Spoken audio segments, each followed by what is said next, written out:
Bitcoin just closed its best September in history. September is supposed to be the worst month for Bitcoin. That did not happen this time, leading many to say, does the bull market start right now? Are we already in it? Are we trending up? I'm going to tell you what happens in October's after green September's. Spoiler, I think you know it's really, really good. And we're going to talk about everything else that's happening in this market and in the macro with one of my favorite guests from CoinShares, James Butterfill. Of course, I've got Andrew Parish from Arch Public on the back half. Let's go, guys. Let's go.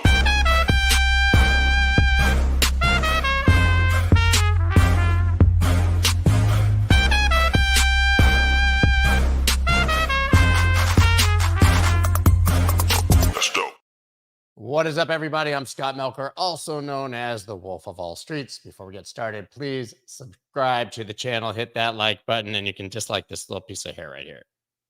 Mind of its own. I'm going to leave it. I think it looks great. If I was a Korean pop star and I did this, or like I put it down like this, I would be in the news and everybody would be trying to copy my amazing hairstyle. Wasn't that one of those guys? He curled it like this and it went exceptionally viral. That's what I know. But look at this. Nuts. I'm sorry for all the people who are going to listen to this on audio and have no idea what I'm talking about, but it's time to bring on James and we're going to talk about the market. James, I want to show you something really quickly. This is a chart of Bitcoin seasonality and how we perform in months. We were supposed to have a terrible September, if you recall. It was supposed to be bad. It was supposed to be awful. Our best September ever, 7.29%. 2016, the second best we ever had, 6.04%. There's only been 4 green Septembers ever in the history of Bitcoin. Now, if we take a look at those green ones, when we were up 2.35% in 2015, October, 33%. 6% in 16, 14%. That's the worst, believe it or not, in October. 3.91% in 23. We went up 28.52% in October, leaving us with big question marks as to what's going to happen now. We've only ever had 2 red Octobers. Hunt for red Octobers, if you will. Sean Connery, for anybody who's my age. Right film. I mean, we just had our best September ever. Shouldn't that theoretically, based on history, mean October is going to look exceptionally good? No. Come on, James. Sorry to shoot down. I just think we as a Bitcoin community spend too much time looking at history. I do think actually prices will rise in October, but not for that reason. It's a really good example of this is the halving. Everyone looked at all the other halvings and thought, okay, because prices have risen after the halving, they should this time round too. And the thing is, we've only got a sample size of 3, I think, prior to this halving, the halving this year. So there's not a huge amount to go on there. So it's not statistically significant. And I think it's similar with this kind of seasonality analysis as well. I think the Bitcoin prices are not driven by people looking backwards and thinking, oh, it rose in September last year, so it should rise again this year. I think there's a lot more credible story to be talking about here. And that's what's going on with the Fed, what's going on in China, things like that. And even Israel, for instance, I think would be supportive for Bitcoin prices. So I think there's a lot more to talk about on that front than the seasonality side of things. And yeah, to be fair, when you look at these Octobers, to be fair, when you look at these Octobers, I mean, 2017 had the biggest October, and that was after a bad September, right? A 40% up after 7% down in 2021. So basically, October has just generally gone up, but it does tend to perform better, I guess, we've just never had a green September that led into a green October. Let's look at history. I mean, quite often the Fed is making decisions in Jackson Hole late August. So we know they influence prices. Last year in particular, we were sort of floating around with the grayscale court ruling around this sort of time. And that was obviously became clear. It went in grayscale's favor. So you could argue that in 2023, a lot of the price moves were due to specifically grayscale and the court ruling with the SEC. So I think quite often when you look into the color of things, it's not specifically to do with October. It's to do with what's going on in the markets and that's fair. Yeah, when you look at election years, just as another data point, we've got 2016, you had a 6%, 14%, and then November, December, good, 5 and 30. Go up to 2020, you had 27.7, 42.95, 46.92, but that was even with a red September. and we're in another election year. So listen, I agree that history is not that conclusive, but we do have a few data points at least here that we're in the part of the cycle where we should see a good fall. And And I've to your seen, point, that could be the Fed. I mean, 50 basis point cut. We haven't talked about that, you and I, yet. That was a little aggressive. So, well, actually, we expected it, the first cut, to be 50 basis points. We were calling this, I don't know, 6-9 months ago. It's just because the Fed knee jerks on the way up, and it did in January 2022. It knee jerked. It suddenly said, "Oh, actually, inflation is way worse than we thought it is. It's not transitory. We're going to be doing 75 basis points," and that popped the bubble for Bitcoin. You look intraday of Bitcoin price moves; they were very aggressive when the Fed came out with that statement on 4th of January. Flip that around to now; it's the other way around. We've seen macro data, particularly jobs data, come in well below expectations, and quite a few consistent downgrades or revising of historical jobs numbers. And I think the Fed has suddenly thought actually things aren't as bad as they are, and there's a knee jerk on the way down. So the consensus until a month beforehand, less than that, 2 weeks, was 25 bips, and suddenly we had a bit of macro data out that was worse expected. And I think we're going to continue to see that throughout the rest of this year in particular. And I think it should be supportive for Bitcoin prices. When the futures market's now saying 75 bips with cuts, the Fed, or if you look at the dot plot, is now implying 50 bips. And so I do think it could come in if we get, I do think we will get some weaker jobs numbers in particular. We've got the jobs job openings data today. I've not seen, I don't know if it's been published yet, but that would be indicative of a healthy job market or not. I think most of the jobs numbers are going to be quite weak throughout the rest of this year, and therefore there's much greater risks or chances of greater rate cuts than the Fed's currently pricing, and I think that would be quite supportive for Bitcoin. yeah, yesterday on Macro Monday, I was showing sort of the charts of M2 in the US, but M2 globally, and the chart of Bitcoin. And to be fair, with another number of other assets. But generally, when we see a lot of liquidity coming into the global financial system, Bitcoin does well, right? And this is all a story of more potential liquidity, right? Yeah, we've got, China. They're talking about their cut rates, an unprecedented amount of stimulus. Economically, China's looking quite weak, and so that, I think, stimulus is looking supportive for Bitcoin prices. And there are also other places, Europe cutting rates. Germany's really the sick man of Europe at the moment. And also, well, a little bit of a rate cut in Japan, obviously, but generally it's not coordinated, but a lot of central banks are cutting rates now, and I think that will be broadly supportive. If you look at global M2, so money supply, M2 measure of money supply, and Bitcoin prices, there's not a bad correlation between the two. So looser money supply is going to be good for Bitcoin prices. I mean, China unloaded the bazooka here, and completely unexpectedly. I mean, I was reading articles that they're like hedge funds and traders aren't even closing shop because there's so much money flowing in that they're jumping on this opportunity. I mean, this was pretty surprising how aggressively China came in, and China is very meaningful. Yeah, I mean, Even in crypto. We've seen, I think, into exchanges, OTC, we've seen $75 billion of inflows. Crypto. That's specifically crypto from banned China. Yeah, exactly. There's a lot more happening in China. There's a lot more mining going on in China than people believe. We're doing a bit of geospatial analysis at the moment, using AI to kind of highlight mining operations globally and looking, if you look at the aerial footprint of a miner, it has quite a unique kind of set of characteristics. Like they look like chicken sheds with chimneys, and there's power cables nearby and things like that.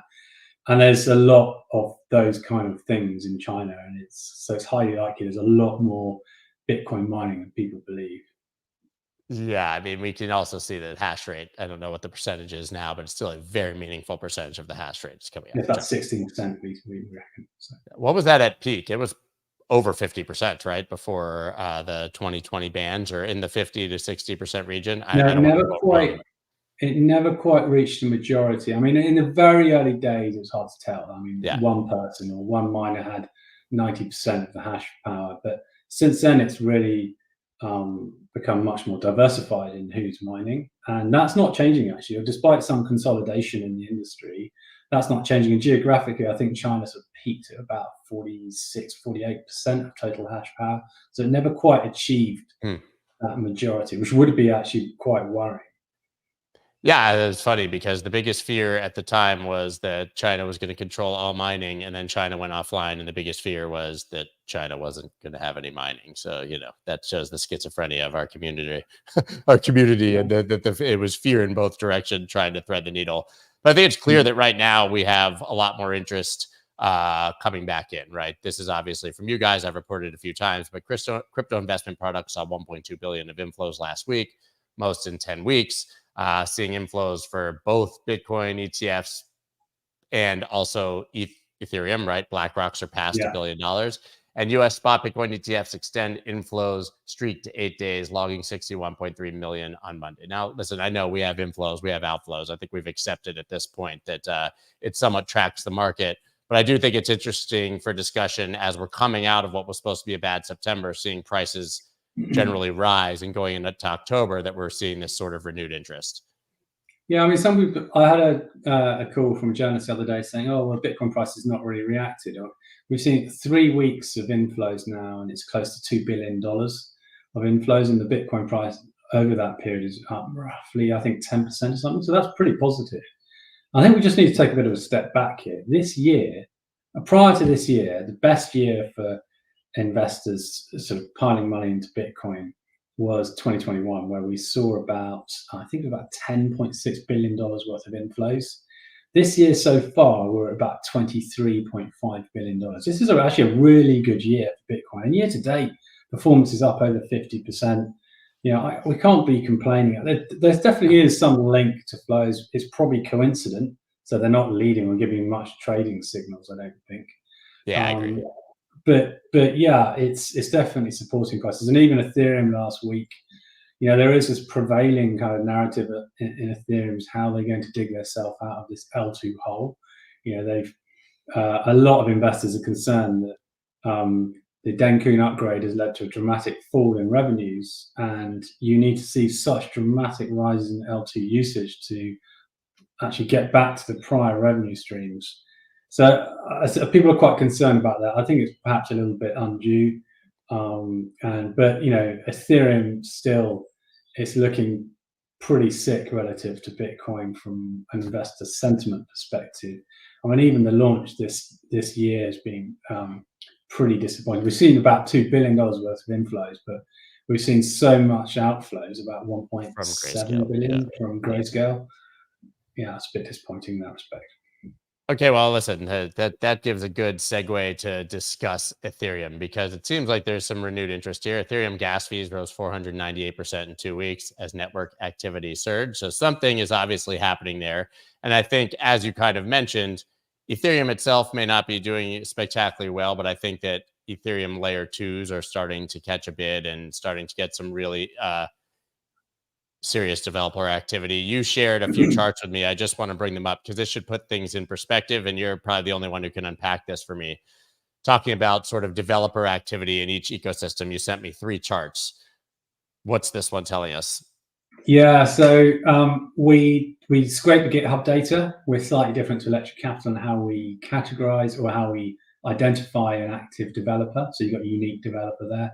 So we say a dev has to have made at least 10 commits over the last 3 months. So they're genuinely active within the community rather than just making the odd 1 or 2. And that makes a dramatic difference into the number of active devs are there. We spent ages doing this. And also the history changes a little bit, which makes it quite tricky too, because suddenly Base, for instance, has come online, and that's part of the Ethereum ecosystem too. But just generally with Ethereum, you look, there's 3,500 unique devs there, down a little bit over the last 90 days, down sort of 21%. That's a lot. A bit more actually than the overall at minus 14%. We have seen a big decline actually overall for the market over the last couple of years in active devs. And a lot of this is to do with Ethereum, but other networks too. And I think a lot of those were shitcoin developers that have left. Yeah, I mean, look at it, 30 days, everybody's double-digit negative. Right? Yeah. So. So slightly, we have to be slightly careful how we interpret these. But to me, the most amazing one is look at Base. It has come from nowhere and now has nearly 3,000 active devs.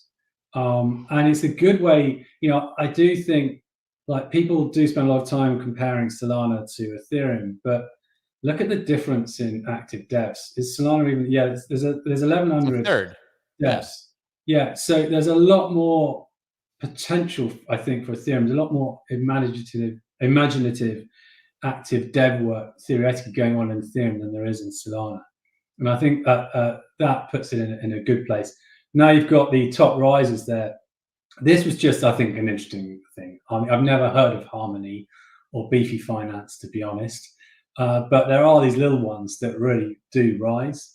To me, the most interesting one is we've slightly different way we measure active devs here on Base, by the way. But there's you see Base is in the top one there. There's Moonbeam and Aptos and a few others. Yeah. So I think it's just interesting to see what's going on. And overall, look, there's 81,000 active devs working on crypto at the moment. So that's really, really positive for the industry. And then you got the top decliners. To me, the one that's really quite worrying is Polygon.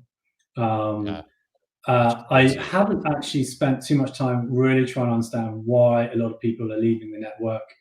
And there's been quite a decline which is really quite depressing, in Lightning. We've seen a big decline in active devs in the Lightning network.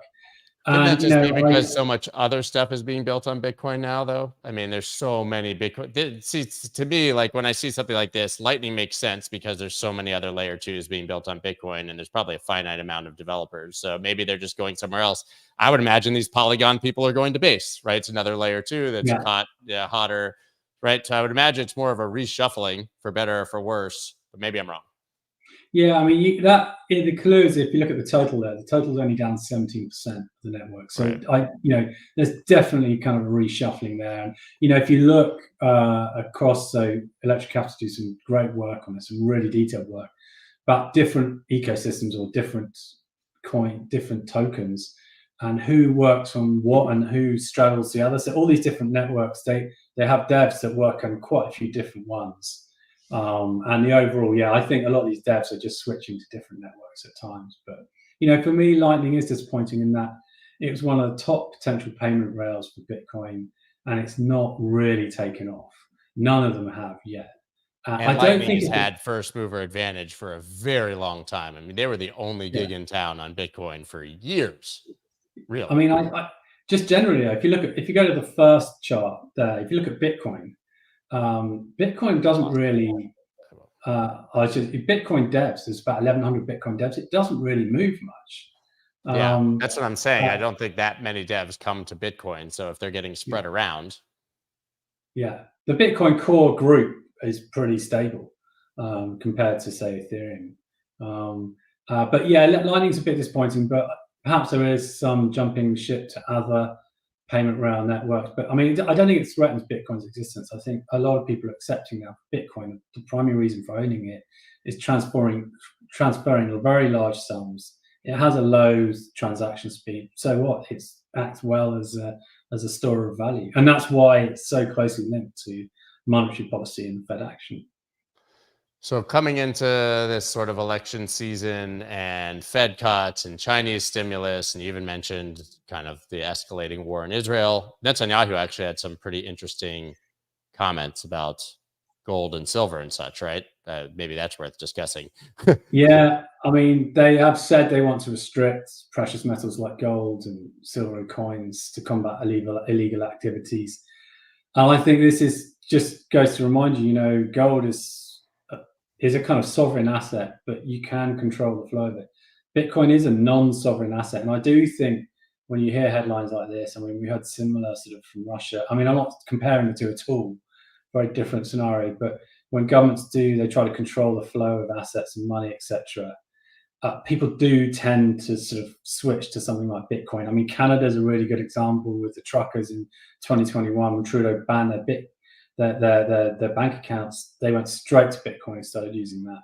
So I think that geopolitical instability actually tends to be quite quite good for Bitcoin, and on a very socially positive way too.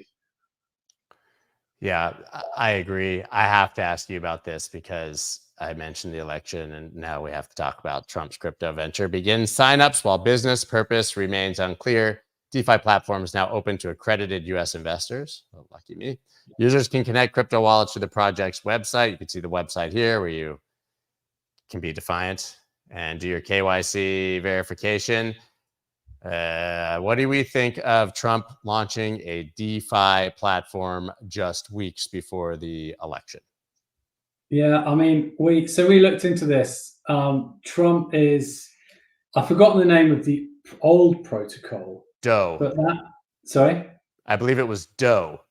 Yeah, that's it. So the devs from Doe are now the devs on Trump's project, and they have credibility concerns. I think it's genuinely a credibility issue for Trump for this. That Doe was hacked, and I'm guessing that it's a very similar sort of network design. So the risk is that Trump's coin gets hacked too. And that could create huge credibility issues for Trump coming into the election. It's not like he's put together an amazing team of devs with like really credible backgrounds to pull this all together. It seems a bit slapdash, and I do wonder sometimes genuinely how deeply he's involved and what he really understands the risks here. But yeah, it could damage his fight if say it gets hacked. What's the upside? Listen, I like non-political once again, but I've even seen like Nick Carter, for example, who's a huge Trump supporter, very skeptical and worried about this and saying this is poor timing. We should be concerned. There's very little upside. The downside is immense. Why would he do this right now? I mean, is it because they need money? I mean, it's, or he believes his sons who are passionate about this. I mean, like you said, I mean, you're talking about the president of the United States using a bunch of developer hacks to create a platform out of something that was literally just hacked. Yeah, it really worries me for his campaign. What else can you say? I mean, I've had a few journalists get on top of it and are concerned with similar sort of worried about similar sort of issues. I think on the plus side of Trump, I am probably, although I don't vote, I'm pro the Republicans, partly because it would be much more supportive of Bitcoin in that respect. I mean, Cynthia Lummis and her comments about Bitcoin becoming a strategic reserve asset, that's theoretically bigger than I think the Bitcoin ETF launch. I mean, the largest treasury in the world decides to have Bitcoin on balance sheet. That is just unreal. Every central bank would have to follow. Every central bank would be forced to follow. I mean, that's when we go from cool MicroStrategy is dollar cost averaging into Bitcoin to cool every central bank in the world is fighting to rush into Bitcoin and get it on the balance sheet. I mean, it's the biggest thing that could ever happen. Yeah, it is absolutely massive, and I genuinely believe she will push that bill through, and it's trillions of dollars. I think it would be they want to own 5% of Bitcoin, which is more than MicroStrategy. I think how much is MicroStrategy own? About 2% or something like that. Yeah, he's about to actually an article on this. He's about to surpass Grayscale with his next purchase, which is pretty wild. And you have MetaPlanet buying it in Japan. They bought another 107. Very small, but still nice to see it being followed, that playbook. There's an interesting thing though, just switch tack from Trump to MetaPlanet. We've got Cathedra now, which is a kind of miner, but also has Bitcoin on balance sheet. Obviously, we've got MicroStrategy. They call it the Bitcoin yield. It's not a dividend yield anymore. It's what percentage of Bitcoin makes up your shares, your number of shares. And that is an interesting theme. We agonize over this one about whether or not we should short MicroStrategy because it has a massiff premium over the Bitcoin price. It does. It's free money. And sometimes it feels like it's a bit of a no-brainer that premium is going to collapse. But we come to the conclusion, actually, it won't collapse until Saylor starts selling, until his Bitcoin yield starts falling. And at the moment, his Bitcoin yield is consistently rising. Same with MetaPlanet, and I don't know exactly what Cathedral will do, but I do think there's an increasing number of companies that are looking at this. I don't know whether they'll call it Bitcoin yield or something like that, but until Saylor sells, that premium is going to stay very Also, I mean, we literally saw, I mean, it arguably crashed the price of Bitcoin, but months ago we saw what happened when Wall Street tried to pile in and short MicroStrategy for that very reason. Those shorts got squeezed. Unfortunately, a part of that trade was to cover those shorts. They had to sell the underlying Bitcoin that they had bought, right? And you're talking about billions of dollars, and that when you dig into what those hedge funds did, they effectively were selling Bitcoin down massively, about $10,000 at the time, I think, because they were getting wrecked by MicroStrategy squeezing up. So even if it makes sense from a fundamental perspective, you still have to be concerned with what the traders are doing and how many people are on that side of the trade with you. I mean, theoretically, there is a limit because Bitcoin doesn't provide any kind of income. He can't just have his company end up being 100% Bitcoin because he needs a revenue stream to support the staff, and he has that, but it's relatively small compared to the overall market cap of the business. So his price to earnings is pretty high. But yeah, if he can't go on forever buying, at some point he's got to stop. Don't tell him. Don't tell him that. But yeah, I mean, where it stands at the moment, I think he's got a lot more room potentially to buy. So he's going to own more. I mean, he's going to own more than GBTC. To me, that is pretty crazy. All right, James, I've used up all your time. Thanks so much, as always, for joining and for your insight. Guys, follow James. It's down in the description on X, and we'll see you soon. Cheers, Scott. All right. MicroStrategy. Look at this guy, man. Look at him. So serious. You fade this guy? You want to counter trade this guy? He's going to own more Bitcoin than GBTC. I mean, it is absolutely unbelievable when you think about the scale of that. I mean, it's crazy, Andrew. This dude, this guy. Well, this guy. First of all, but before we get into MicroStrategy, I just wish I had a British accent. Okay. I mean, how much smarter do you sound when you have a British accent? It's just, you know, it's put another shrimp on the bobby. Yeah. Wait. Yeah. No. Dumb and Dumber, guys. So, you know what I find interesting about Saylor in the moment here is that he's mentioned the word yield a couple of times, right? Just, you know, kind of carefully, strategically, quietly. He's not shouting it from the mountaintops, but he has mentioned the word yield associated with Bitcoin. And so I find it interesting that you know, we've got huge institutional adoption. You know, we said for years and years and years, institutions are coming, institutions are coming, and institutions are here in droves when it comes to Bitcoin. BlackRock, Fidelity, Bank of New York, Mellon, State Street, Goldman are on their way. You know, the idea of yield with Bitcoin and Saylor being somebody that's mentioned it, there's got to be something behind that. And here's my theory. So, you know, somebody is loaning money to Saylor to be able to purchase the amounts of Bitcoin that he's you know, purchasing. Whenever he makes an announcement, it's, you know, we've taken out such and such, you know, at whatever percentage, and we're buying Bitcoin with it. So my guess is that those same banks are thinking, okay, we're making a little money on this particular trade associated with, you know, loaning money to Saylor to buy Bitcoin. We want to make more money on it. And my guess is that these huge banks, and I don't know which ones they are, but I guess that they're having conversations with Saylor and saying, hey, there's got to be an additional way for us to do business with you. There's got to be an additional way for us to do business with you. You know, the first time I had him on the podcast, which was within a month of him buying Bitcoin for the first time, he gave a long-winded diatribe on how Bitcoin is pristine collateral and how one day it would be the best possible thing to take a loan against because it could be custodied by the bank that is giving you the loan, easily liquidated, 24/7, 365. He literally said, good luck taking my yacht that's floating on the other side of the world that you've also allowed me to use for collateral. Wouldn't you rather have Bitcoin in the bank and just handle it that way? So like the things that billionaires can get loans on, this is arguably the least risky as long as they understand the downside. And all of that architecture is being built right now, or is is really in place and will grow in terms of being in place. So the custody part of it at big banks is going to grow beyond BNY Mellon.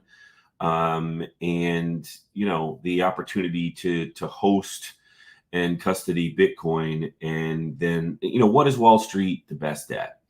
Leverage and lending, leverage and lending, leverage and lending. They will find ways to create new products and new opportunities to make money that we haven't thought of yet. No matter what happens to the industry, that there's always adjustments and changes in ways that they're going to make money. And so as Bitcoin is an asset that is more and more a part of people's portfolios or people's asset base, there will be a way to leverage and lend against it. Now, you know, you talk to Caitlin Long, never leverage or lend your Bitcoin, because that's not a great idea. But you know, people are going to do it. Banks are going to encourage it in the long term. You're going to have options. Better with BNY Mellon than Celsius, though. You know what I mean? Like, yeah, very different, right? Very, very different institutions / organizations. And so, yeah, it's going to happen. And so, you know, when we talk about, there's been so many tropes, so to speak, in this space for a long time. You know, talk about adoption. Well, ownership is adoption, right? And so as more and more folks are owning Bitcoin in, you know, at scale, this is coming. You know, it's going to be here.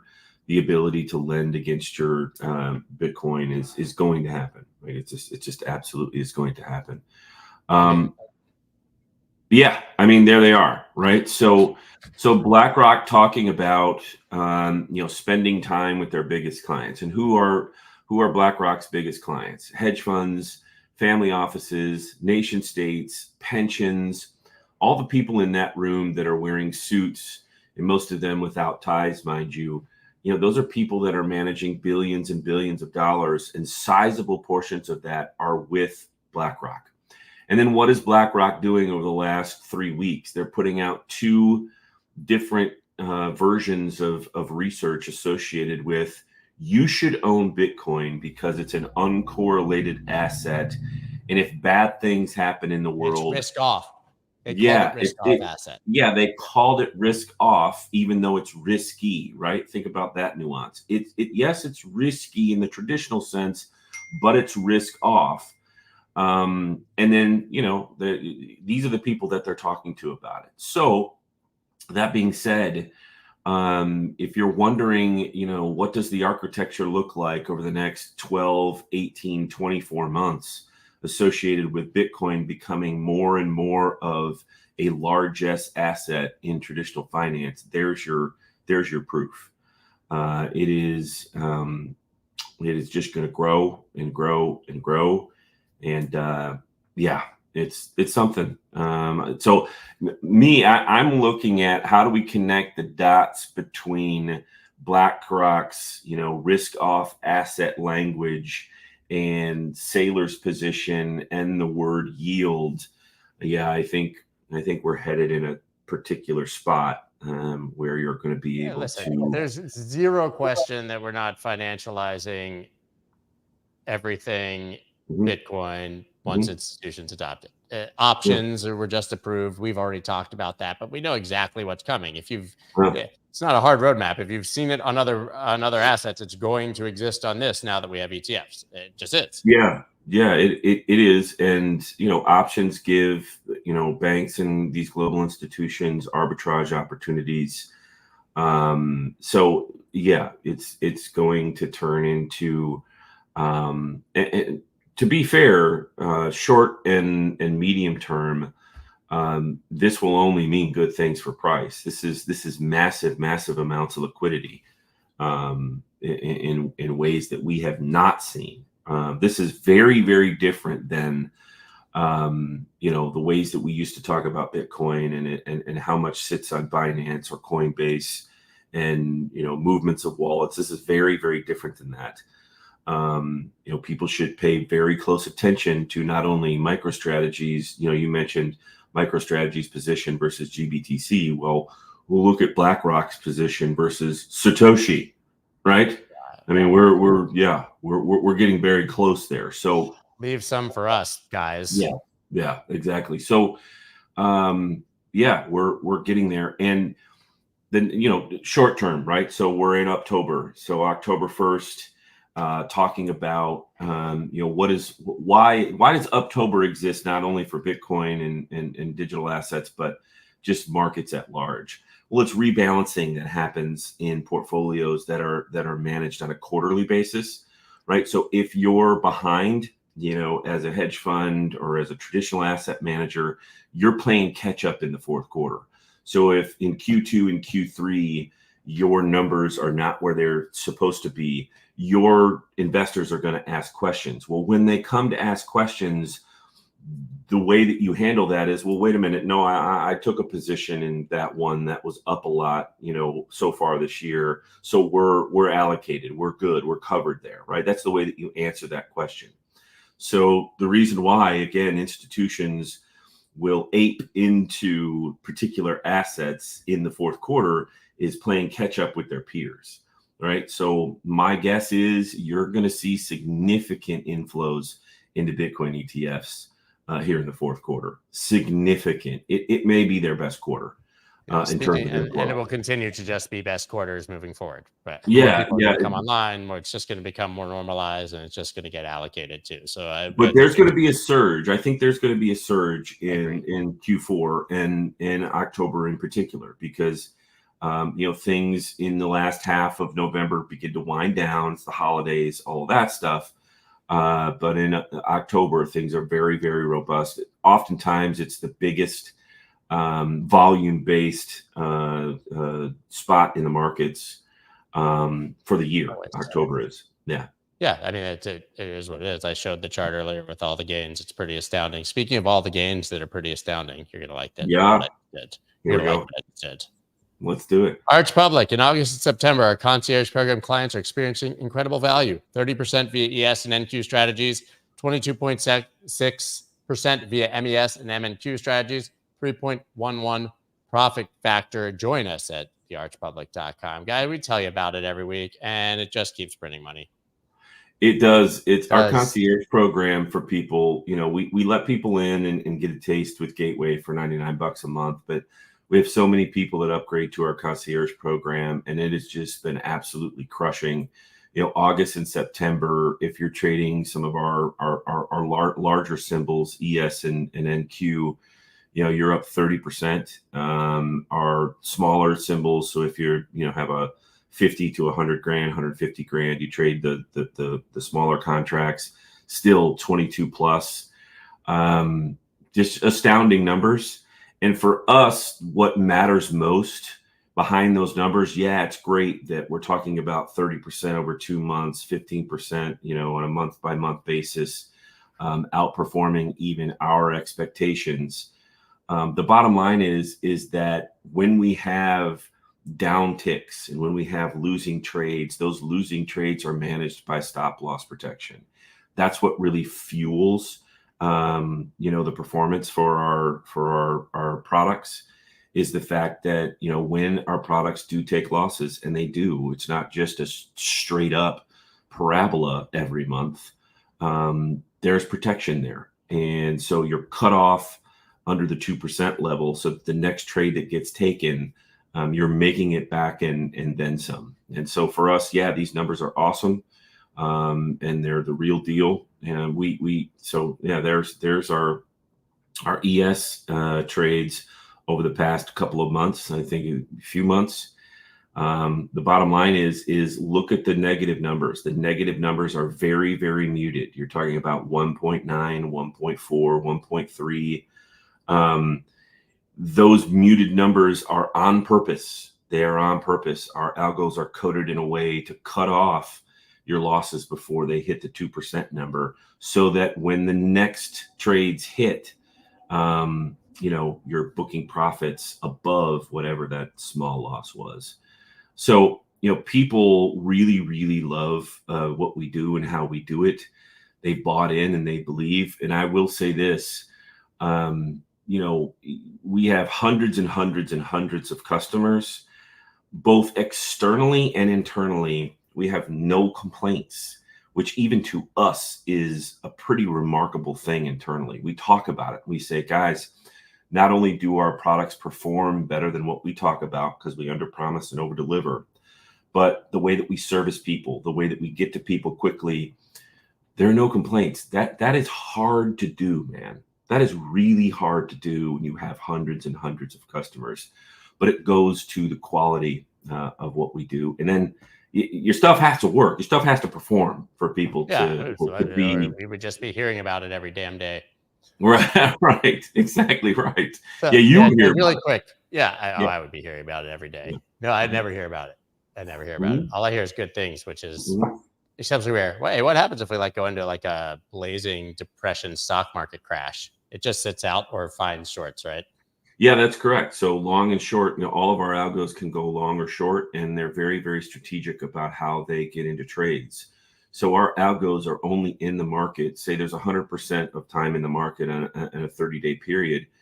Our algos are in the market about 3 to 5%. So they find the right data and the right time to enter. They extract a percentage, and they're out, right? So 80% of our algos are intraday only. So you're taking a trade anywhere from 3 to 30 or 90 minutes, and then you're done. So you're in cash again.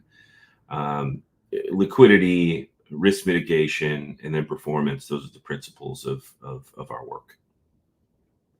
It's pretty unbelievable. I mean, just absolutely crushing. Yeah. So how do people get? Let's do it. The concierge program you showed, obviously, it's down here. Maybe talk about it a bit more. Yeah. It's a very, very liquid alternative asset, is what it is. So you're getting alternative asset levels of return, so hedge fund like returns, but you're liquid on a day-to-day basis. So you have access to your capital 24/7. That's very, very different than all other alternative assets. If you're in a private equity fund, or if you're in a hedge fund of some sort, your money is locked up for 2 to 3 years. And then when that lockup is done, you say, I want a third of my money back so I can go make a purchase. You have to wait to the end of that quarter for them to send it to you. That is not what we do here. We give you alternative asset returns. We give you extraordinary risk mitigation, but at the same time, you have access to your account with your name on it, and at a push of a button, you can have whatever money you want out of your account. So highly liquid alternative asset with the returns that we just showed, with the returns, in the past couple of months have been phenomenal. People just really, really trust the fact that, okay, I've been in the program for a month or 2 or 3 or 4. Maybe they're just trading the gateway and trading 10 grand, and they just take all of our claims and they verify all of them. And then they say, all right, if I'm trading 10 grand and I just made, 18% over the last couple of months, well, if I had 100 grand, I would have made 18%. So they push some more chips in, and they get into our concierge program. Yeah, makes perfect sense. Any final thoughts? Anything else I might have missed before I let you go? Market's kind of dumping a little bit today. I like that. Yeah, well, kind of. Yeah, the NQs are dumping a little bit. There's a pretty funny looking red candle right now. It's final thoughts are, October is a real thing. We're going to see, Bitcoin drift higher, the markets drift higher. Q4, there's going to be a lot of bluster associated with the election, but all of that bluster is going to be, we're going to find ways to make you more money, and part of that is the stock market. And then I also think that, we're looking at another rate cut come early November. There's a lot of open road ahead of us from a market standpoint. Love that. Well, guys, obviously check out thearchpublic.com right there. Thearchpublic.com. That's right. You might even get to talk to Andrew personally. You might. I pop in when people make concierge demos. I have been known to be on those demos, and people are like, "Whoa, they didn't expect you to be here." Like, well, here I am. All right, man. And also follow him on AP_abacus on X. And that's all we got for you today. Thank you, Andrew. Thank you to James. See you guys on Spaces. Later. Later.